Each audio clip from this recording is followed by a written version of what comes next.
जय श्रीराम.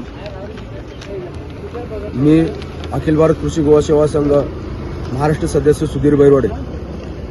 काल मोहोळ येथे गोरक्षक कारवाईसाठी गेले असता पोलिसांना त्यांनी सोबत घेतले आणि जिथं गाया बांधल्या होत्या कत्तलीसाठी तिथे त्यांनी गेले असता पोलिसांसमोरच कसाईने गोरक्षकावर हल्ला केला. पण गोरक्षकावर हल्ला करताना तिथे 3 पोलीस होते, ते कॉन्स्टेबल होते, पण त्यांनी बघ्याची भूमिका घेतली.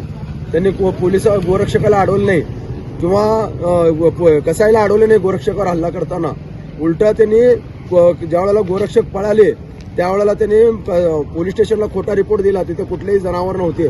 मग प्रश्न हा आता उपस्थित होतो, तिथं जर जनावर नव्हते तर कसाईनं गोरक्षकावर का हल्ला केला, पहिला प्रश्न. मग हा खोटा रिपोर्ट त्यांनी पोलिसाला दिल्यामुळे आम्ही स्पष्टपणे पोलिसांना इथं SP साहेबांना मागणी केलेली आहे की त्या पोलिसांवर निलंबनाची कारवाई करा. दुसरं, पोलिसांसमोर गोरक्षकावर हल्ला झाल्यामुळे हा सरकारी कामात अडथळा होतो.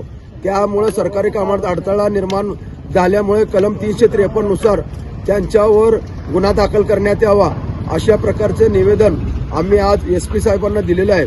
तर SP साहेबांनी आम्हाला सांगितलं आहे की आम्ही हे कठोरात कठोर कारवाई त्यांच्यावर करू आणि तुम्हाला न्याय मिळवून देऊ.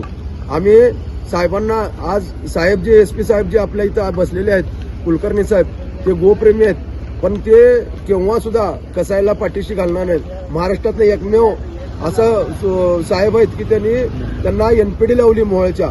आज मोहोळमधनं सगळ्यात जास्त माल मोहोळमधनं सोलापूरला पास होतो, कर्नाटकात माल जातो, कटिंग होती.